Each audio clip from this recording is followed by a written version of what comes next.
Hey everybody, today we're going to do a really quick reminder or kind of PSA of sorts about a sensor on your 5-cylinder AAN, 3B, etc. If you're new to these cars or if you've had them for a while and just maybe forgot about this, this is one thing you're going to want to do on your car. And it's a $5 sensor that can be a real pain, especially if it pops when you're out on the highway or something. So what I'm talking about is your oil pressure sensor here, and it's a little different between the S4 and the S6. So I'm going to kind of show you this on the S4, and I'll kind of show, if you have an S6, you won't have this other piece. So it'll make sense here in a second when we go under the hood and take a look, but let's dive in. So we are on the driver's side or left-hand side here, a US spec car, and the easy way to find this thing is look at your ABS sensor, check the letter B, draw a straight line in. And so down underneath the hose, it's actually where the thermostat housing is. You can see I have an aluminum one down in here. And I'll move the camera down here in just a second, but I'm kind of getting you oriented. There is going to be a sensor. So let me take the camera off the stand here and we'll dive in. Okay, so we're gonna slide in underneath this intake hose with the camera, and now you can see my thermostat housing and the hose. Now you see that can shaped thing down here with the blue connector on it? That is unique to the UrS4. That is your oil pressure readout for the instrument cluster. So you're going to leave that alone. There's a black plug and blue plug there.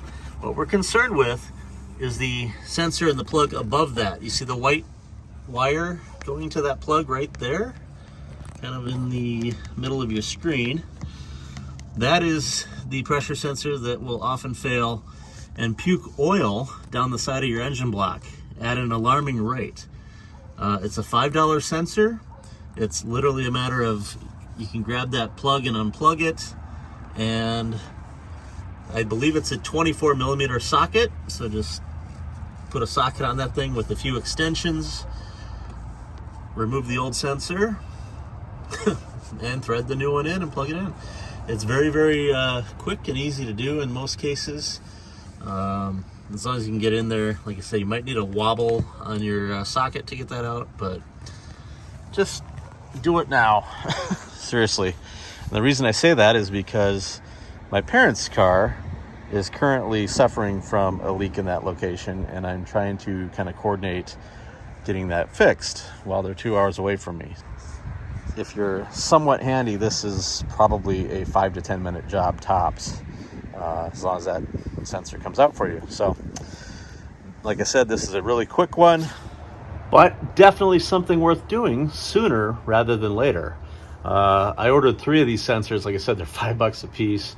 I don't recall doing this on my cars at any given time. So with the recent failure on my parents' car, it became kind of obvious, like, yeah, I should probably do that too, especially before it's really cold here in Minneapolis. And with the white car, I've got snow tires on it, so I do drive that one in the winter. That's kind of my daily. And so, yeah, I think I'm going to do that one as soon as I can get my hands on that sensor. So I have 3 of them. I actually sent them to my parents' place, which is in North Iowa. And I need to do the one on their car, or at least figure out how I'm going to do that. So I'm 2 hours away from there and just trying to coordinate what that looks like. And wouldn't normally be that big a problem. I can wait until I can get down there. But their 2013 S6 has a mechatronic unit failure in the transmission. And so that is currently, we're coordinating the flatbed transport of that car here to the Twin Cities to a shop to have the mech unit replaced and have that fixed to the tune of like $5,000. So the old cars are definitely more robust and reliable and longer lasting. That's all I'll say. Anyhow, thank you all for watching and subscribing and commenting throughout this past year. We'll continue to grow this in the future, and we'll see you in the new year.